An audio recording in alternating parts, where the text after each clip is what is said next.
Hi, Olof here. This is a review of the 2020 Trek Remedy 8.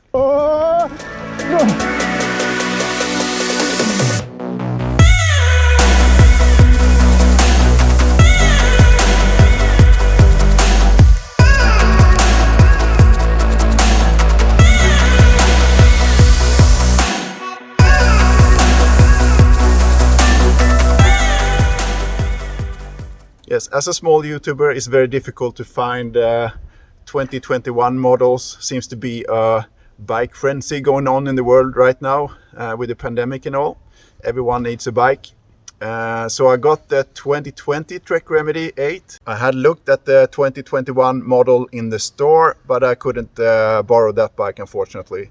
But the good thing is that the frame is the same for 2020 and 2021.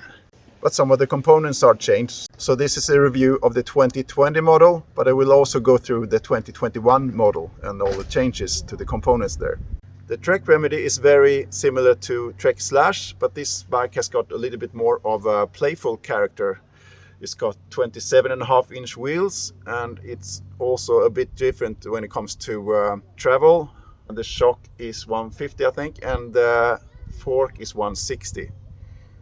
And the bike is priced very well, I think. It's got very nice components. It's got a RockShox Lyric in the front. And it has also got very good gearing as well. It's got a SRAM GX 12-speed.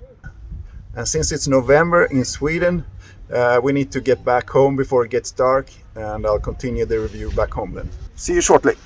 First of all, big thanks to Trek Bicycle Store in Gothenburg that provided this test bike.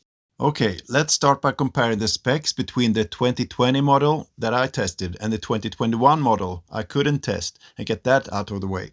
There are basically three things that differ: the cassette, the brakes and the shock. The 2021 model comes with SRAM's new 10 to 52 tooth cassette. That is if you didn't opt for the Remedy 8 XT version. That is equipped with Shimano XT parts. The brakes are also upgraded from Guide R to Code R.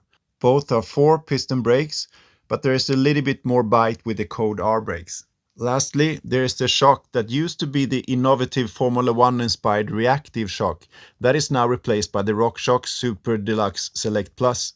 There were rumors saying that the reactive shock had some issues.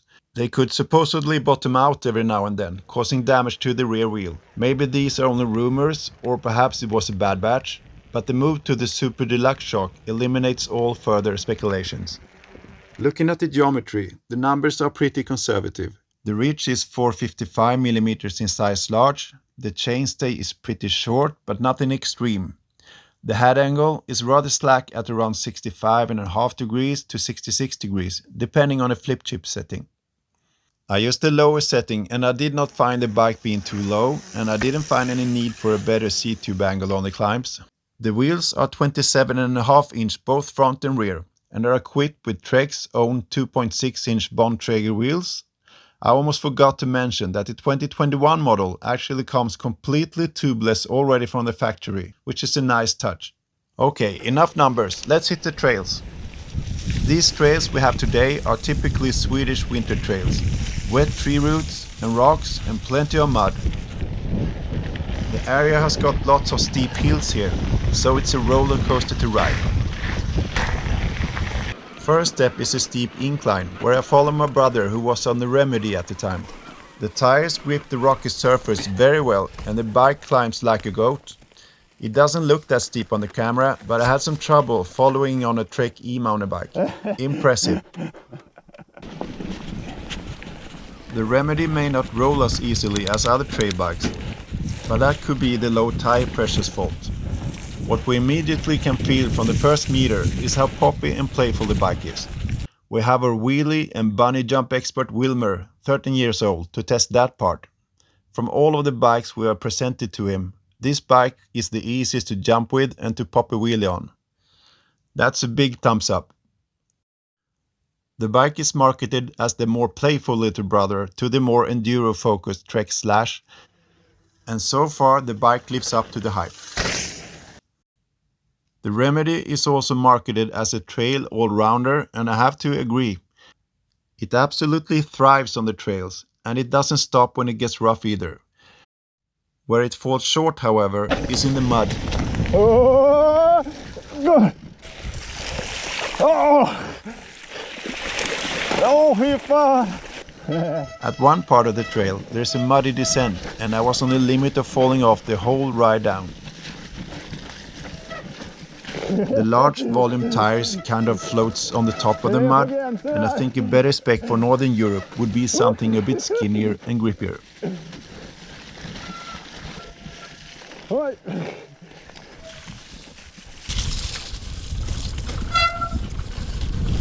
Oi.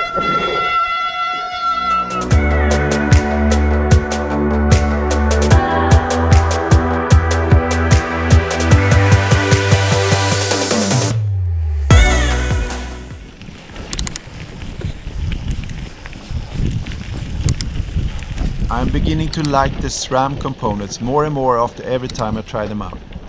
The Remedy 8 has got a 12-speed SRAM GX drivetrain that we were all super impressed with. The lever action is light, the shifts are lightning quick, and it never misses a beat. There is almost always enough time to shift gears when you need to in pressed situations. I have not tested the NX or DX group sets over time, however, but this was a 1-year-old demo bike and it still performed as new. The brakes are the SRAM Guide R 4-piston brakes with 200mm discs in the front and 180 in the rear. I personally don't understand why not every trail bike has got 200mm discs both front and rear. Do they really weigh that much, or what is the issue here? Anyway, the brakes perform well even in the wet, nothing amazing but okay. The 2021 Remedy has got the Code R brakes, which takes the braking performance up a notch. Suspension-wise, there is a 160mm Lyric up front, which I really liked. I couldn't ask for more really, and the 150mm reactive shock worked like a charm too. I find that there really isn't any situation that overwhelms the suspension. On this run we didn't have any big jumps or drops, so we could not test that unfortunately.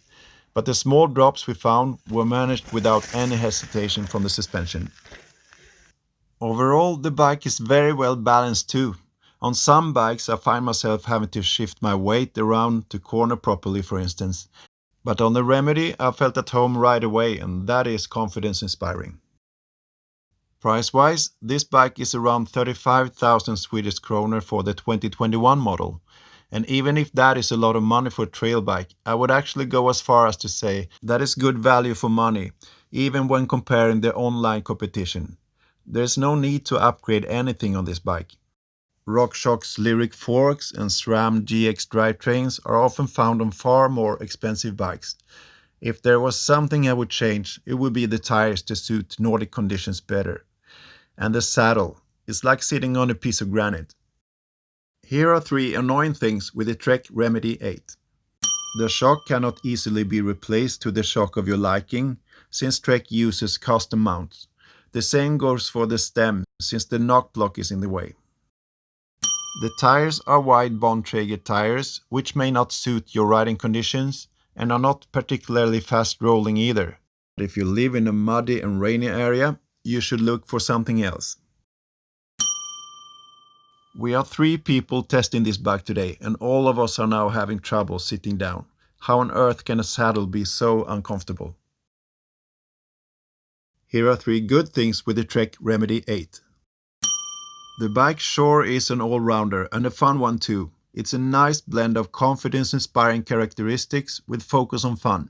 This is one of the easiest bikes to learn a manual on that I have tested. A very well-spec'd bike where you don't need to upgrade anything if you don't want to. It's a rule of thumb to buy the right spec from the beginning to keep the cost down, and this bike is a prime example of that. Which leads us to the price of this bike. It's still a lot of money, but I think the bike is worth it. It even compares well to the direct-to-consumer brands. You can probably tell from this review that I really like the Remedy. It's a very well-balanced, fun all-rounder that needs few changes to suit your riding conditions. The geometry is a bit conservative, but that's not a bad thing. I have all the confidence I need in the descents and in the rough stuff.